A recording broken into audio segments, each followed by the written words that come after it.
Hello, ladies and gentlemen. Hope you can hear me okay. My name is Matthew Weiss. I'm the Managing Director of Bench Events, and I've just been asked to say a few words by my team before the start of the next program. The reason is that we're looking at a discussion around construction and the doing well out of doing right, in essence. It's a sustainable buildings discussion. And the reason why I think this is a really important discussion is I've been hosting a conference in Africa now under the title Space. That started off as a discussion under Sustainable Properties Africa Conference and Exhibition. I changed the title to be Efficient Buildings for Africa. And one of the big challenges in the African market has been the ability to invest well into good quality buildings. And that is because of the high financing in the market and availability of materials and being able to construct well without driving high capex costs at the beginning. The danger of this type of reactionary behavior is that actually you start cutting corners in your project management that then reduces the quality of the building. Your operational costs are high, and actually you're doing your energy costs are very high. So I'm absolutely delighted under the banner of space today. We have a wonderful panel today to discuss such issues, because these are predominantly issues that are going to shape the real estate industry over the next 10 to 20 years. And we hear more and more about sustainability, but how possible is sustainable building in the next 10 to 15 years? And what are the consequences for investors if they don't look at these? So I will introduce David now, who will introduce his panel. Thank you for your time, and I hope that we'll be able to potentially work on other events in this market that looks at this topic in more detail. Thank you very much. Thank you. Thank you. Hi, good evening. Thank you for staying behind and being patient with us. It's going to be a quick discussion, 30-minute discussion. I'd like to welcome up to the stage, please, the rest of the panelists. So we have Wessel Witthuhn from Drees and Sommer. We have Forte from Hilton. We also have Aref Abouzahr from AHIC Energy. And unfortunately, Andrea has not been able to make it today, but he sent his colleague in his place, Nina from Ras Al Khaimah Municipality. Please join us. If you can just take 30 seconds, each of you, just to kind of give a little bit of background about yourselves, I think that would be great. I'll start. Good afternoon, everybody. My name is Aref Abouzahr. I'm the CEO of AHIC Energy. Before joining AHIC, I was the managing director and founder of Taqati, the Dubai Energy Efficiency Agency, which was the program management office for the demand-side management strategy in Dubai. And then I started AHIC around the end of 2018 to support the private sector in developing building retrofits projects and solar projects, targeting saving those private sector buildings 30 to 50% on their utility costs. Thank you so much for having me. Okay, good day. My name is Nina Rile Hussein, and I'm obviously not Andrea Di Gregorio, but I work in his team as a senior sustainability specialist. And I'm partly responsible, and I'm also supporting the development of Bajil, the green building regulations of Ras Al Khaimah, and it's now in the implementation phase. Previously, I worked for engineering consultancy. Good afternoon. My name is Wessel Witthuhn. I work at Drees and Sommer.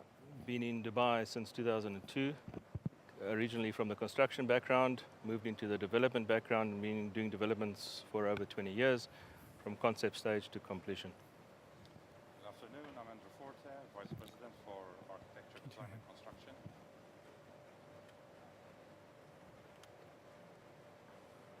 Vice President for Architecture, Design and Construction. Okay, I think we got a bit. Hello, can you hear me? Yes. Okay, thank you. So I'm Andrea Forte, Vice President for Architecture, Design and Construction for Hilton, covering Middle East, North Africa and Turkey. I've been in Dubai for the last 6.5 years. Previous to that, I was 8 years in our Europe office, covering various roles. And one of my roles, I was actually Director of Sustainability and Energy Management. So obviously this is a topic very close to my heart. And previous to that, before joining Hilton, I was an engineering project design consultant. So I kind of want to begin the discussion today on straight in deep really, and just kind of say from sustainability from a broad point of range of how much weight do you think that actually contributes at the initial design stages of a project, new build project? Let's start with new builds. Do you think it's actually given enough gravitas? Maybe start with yourself, Wessel. Or yourself, Andrew. Okay. Well, I would like to say probably that, I mean, we would like to see more, definitely. Let's say there is a general interest, definitely not as much as we would like to see, though. We believe it's an important topic. We believe that probably it's not understood by many owners and development companies. Big focus, during the project phase is on trying to deliver the project on time. More often than not, probably the project is behind schedule, so the focus is just trying to get the hotel open. Obviously, concern is budget. So, discussions about energy efficiency, implementing additional systems to be more energy efficient after you open the hotel, obviously take secondary stage until the hotel opens and the owners are hit with the first energy bills. And then they realize, oh my God, this is going to cost us a bomb. And we're lumped with this for the next 15, 20 years, life of the property. Yep. I mean, it's interesting you touch on that, the fact of the kind of long costs of a project or an asset, and that from a regulations point of view, obviously we're starting to get that coming into the region, and it's becoming more mandatory, with the green building. How does the regulations set out so that it does start to look at the long-term costs and the long-term efficiencies and sustainability of a building? So in Ras Al Khaimah we have an energy efficiency and renewable energy strategy 2040. The aim of the strategy is to support Ras Al Khaimah's ambition to become a competitive and sustainable business destination. The overall program targets 20% energy savings and water savings, and increase of renewable share by 20% by 2040. This overall strategy has in total 9 different programs. One of them are green building regulations. I think that's what you were talking about. The green building regulations are called Abouzahr, and they've been recently launched end of January. So right now we have a voluntary phase for 1 year. The green building regulations are for new buildings only, and they're expected to bring energy and water savings of approximately 30%. During the voluntary phase, we're providing incentive to encourage early adopters, and after 1 year, the regulations will become mandatory. So the drive is towards regulating the market in a way to promote energy efficiency and water efficiency. But that's just one of the 9 programs. The other programs are voluntary initiatives that are being promoted by the government, looking at retrofit, looking at energy management. When you say that they're voluntary, I mean, what are the incentives for operators, developers, designers as well to kind of uptake those voluntary programs? What's the benefit? Obviously, they have the long-term benefit, which Andrew was talking about, but what's because there's obviously a cost impact. Yes. What things are actually in place to kind of get people to actually take these things up? So for Abouzahr, for the green building regulation, we are providing an incentive in form of reduced building permit fees during the voluntary period only. So the first 5 building permits under Abouzahr will have a complete waiver of building permit fees, so 0 building permit fees. The next 5 will get a 50% discount, then the next 5, 25% discount, and from there on it's a 10% discount. That's for the new building. For the retrofit, we have an energy efficiency and renewable office. It's called REAM at Ras Al Khaimah Municipality. And that team is dedicated to provide technical support for retrofit programs from the beginning. So from energy auditing, from the tendering process, the proposal evaluation, all the way to measurement and verification. And that is free of charge, that support. So that's also a kind of incentive. And so, Wessel, kind of with your great experience in this, in the design and the construction industry and that, do you see a lot of this actually being undertaken at the moment? Is this something that's actually being taken forward, or is it something which we're still talking about? I think it's more something that we're still talking about. We find stumbling blocks with operators, stumbling blocks with owners, stumbling blocks with consultants. It's fantastic to see in the last 2 days that everybody's talking the same language. It's just that we need to get over those humps, and it's nice to hear that there are these incentives that have been offered through the municipalities. I mean, if you just go to Dubai, I mean, Sheikh Mohammed has said he's got the plan for 2050, for example. So he's looked way beyond everything, and the reduction, for example, down to like the clean utilities has now gone up from I think 8% down to right up to 44%. You know, so there is a big drive. Yes, there's huge opportunities. I come from Africa, so we got power blockages, we got blackouts in South Africa. These businesses they are losing huge amounts of money, and they've done nothing for it. You know. Yeah. And we have this opportunity now to actually come up with new systems that will help the industry and actually move forward. We actually heard Sebastian yesterday as well. I mean, just with Accor, they've got a huge drive. There is still a bump. We need to get over that bump. You know. Aref, maybe with your experience as a consultant and a specialist in this area, I mean, when we talk about getting over this bump, obviously we can look wider afield to the wider world and that. Where do you think kind of the places that we should be looking to? What are they doing great, and how can we learn and adopt from those places? Yeah, so in terms of new construct or new construction for hotels, and in terms of talking about how to save energy from the get-go, it all goes back to the design. Now, the issue that Andrew mentioned is clearly abundant right here in the region because of the premium that asset owners have to pay when they are constructing a hotel under highly efficient standards.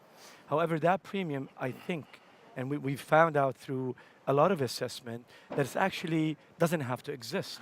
If you start with the design, in the very initial phases of the design, with putting together an energy efficiency equipment, putting in innovative processes, then that premium will disappear. We've seen that in California quite abundantly. They started doing that over 5-6 years ago. Buildings are being built at a lower premium. Much more energy efficient buildings are being built at a lower premium, simply because when you're putting in a more insulative envelope, that means you require less air conditioning. When you require less air conditioning, that's an immediate cost reduction on your MEP. And anybody who does the construction knows that MEP takes around 40% of the cost of your building. So if you can hit the air conditioning and ventilation with the right envelope, right off the bat, you're saving yourself 5, 6, 7% in just capacity. So that premium disappears. So I think we can definitely start with that at the very initial phases. Okay, and it's interesting you use California there as a precedent. Obviously, Hilton, worldwide organization, and that. How do you, first of all, and if you do, how do your guidelines and your standards and that did they help to address that? Are you driving that manifesto, or? Yeah, I mean, so obviously for all operators, the brand standards are a challenge because I mean, you need to apply globally brand standards across all regions of the world, and you've got some regions which are very, advanced, and legislations are already very advanced. So, they're way ahead of other countries. Other countries are still more developing. Where as you mentioned, it's a challenge even having, regular power supply, uninterrupted power supply on a daily basis. So obviously their needs are different from the more advanced countries. So I mean, yes, the brand standards do tackle sort of like a minimum standard across.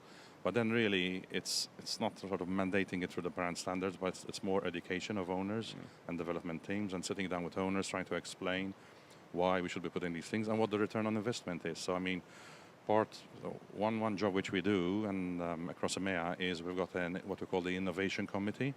And basically, their job is to just receive ideas from companies, new technologies, review what we believe works for the hospitality industry, trial it out in our hotels, and then sort of try and start implementing it, on projects or existing buildings. Track it, cost it, work out a return on investment, and produce a case study. And then we can go to owners with real numbers and say, if you invest in this technology, your return on investment is 1.5 years, 2 years, 3 years. This is your saving, 50% reduction, etc. Yeah? And are you seeing that kind of within the GCC? Is that starting to make headway now here? I think slowly it is. Yeah. It's all about education at the end of the day, as I said. But one other thing which I don't believe the region gives enough focus on is actually testing and commissioning as well. So even if you have the systems already implemented in the building, more often than not, hospitality projects are late. There's pressure to open the hotel. It's rush, let's get the hotel open. And there isn't enough focus on testing and commissioning. So you might have the systems already in place. The owner would have spent, the dollars on putting in those systems, but then you don't get the maximum out of those systems. And, you result with buildings which are working inefficiently, just the same, even though the technology is there. So, I don't know how many times we've seen, buildings which have sophisticated building management systems implemented, and they're just acting basically as a glorified time clock, not really managing energy or trying to reduce, the energy consumption of the building. So there, I think there's a long education process which still needs to be developed further. And I'd kind of touch upon that constriction issue there. From a construction point of view, Wessel, how do you see the level within the region? I think we all talk the same language, and what we've seen is by implementing these new renewable systems, it doesn't take longer. You save space within your building. It's much faster. Certain companies actually fund it. Certain companies will give much longer guarantees than the traditional systems. So we have to move forward. We can't stay back anymore. Yeah. When we talk about education, though, obviously that becomes from which part of the sector? Is it from the operators? Is it from designers such as myself and Aref? Can I answer that quickly? Yeah. It's yourselves. Yep. It's operators, because I've just had this problem on one of the things now. Okay. It was the operator, was the designer, and it was the client. Right. To get over that hurdle was a big thing, okay? And probably if you retrofit, the guy might be better to say, okay, fine, let's do it. However, he's saying, but what guarantees do I have? Because we in such a mindset of old traditions, the guys are generally scared to move into something new. And that's what we need to overcome. So it's definitely education. It's definitely making people more... It's the old adage of this is how we've always done it 100%. Before. Yeah. When it comes to that, for me, being from a European background that I am, it was always, for me, the authorities, the statutory authorities, which were pushing that agenda and making it mandatory almost. So do you see the regulations, the authorities actually becoming more... I don't want to use the word dictatorial, but more aggressive in the assertion of pushing the sustainability agenda? Or is that something which you think will be a slow bleed across the region? No, I definitely think that the authorities are pushing sustainability forward. I think there are two ways. There's a mandatory approach and a voluntary approach. For certain things like green building regulation, it moves towards a mandatory approach. Other things, it's more also about, I think, educating the market. We have a lot of programs. For example, the retrofit, it's voluntary.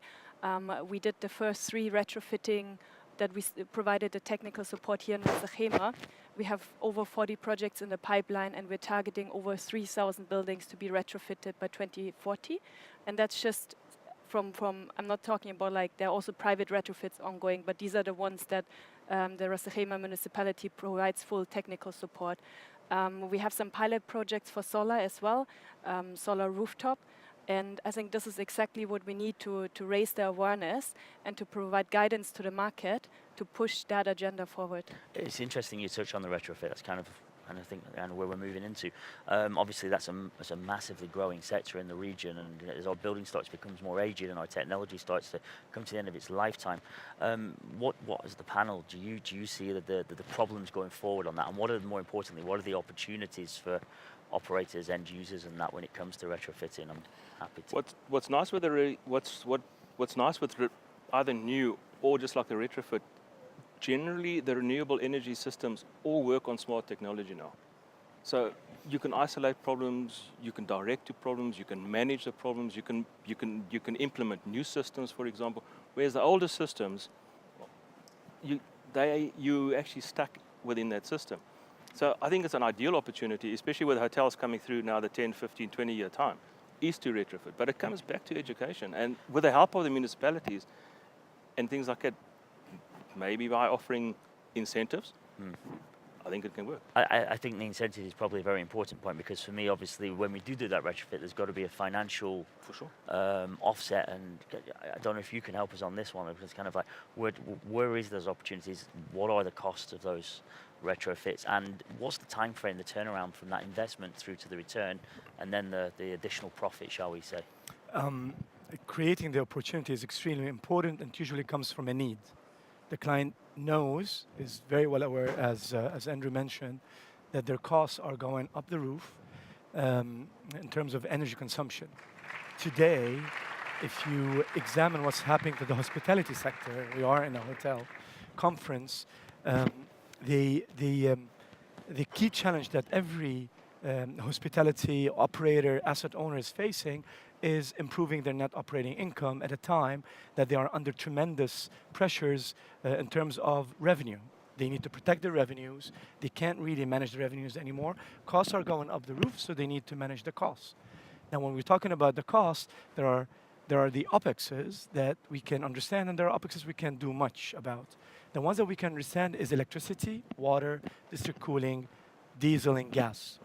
And from those, there are ways to attract them. There are ways to attack them and reduce them. That's where the retrofit comes in terms of rationalizing your consumption, and solar comes in to offset the rest of the energy that you buy.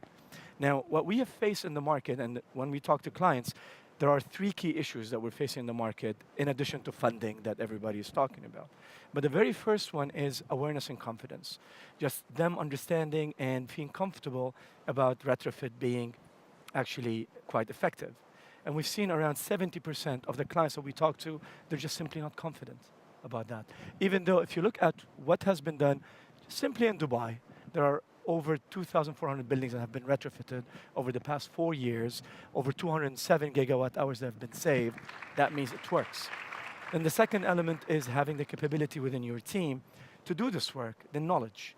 And then rarely ever it is there, because the facilities manager's job is not to save you electricity, but just to run the building. And then the third, which is actually having the bandwidth. Even if they have that capability, just simply don't have the time. And that's where the key issues are that we're seeing in the market. Then on top of all, after the client agrees to that, is the issue of funding. Now, there are solutions in the market. There are shared savings, energy performance contracts that energy service companies are coming with, private investors, funds.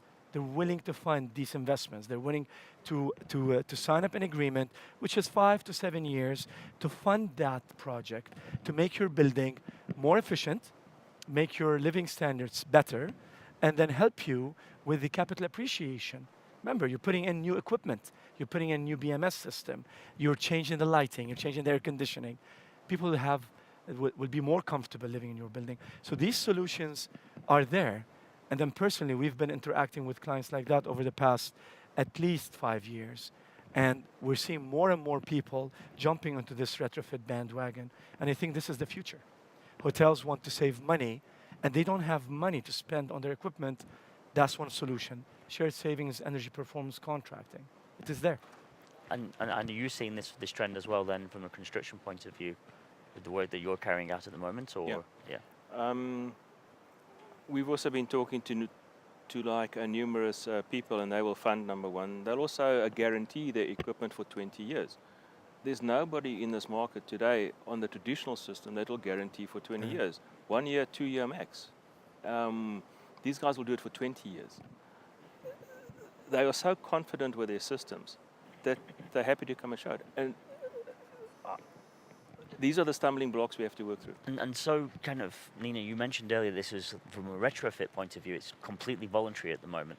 So if you don't mind me asking, what's the reason why that's voluntary and it hasn't become mandatory? Because exactly as you're saying, the design, the machinery there, it's guaranteed.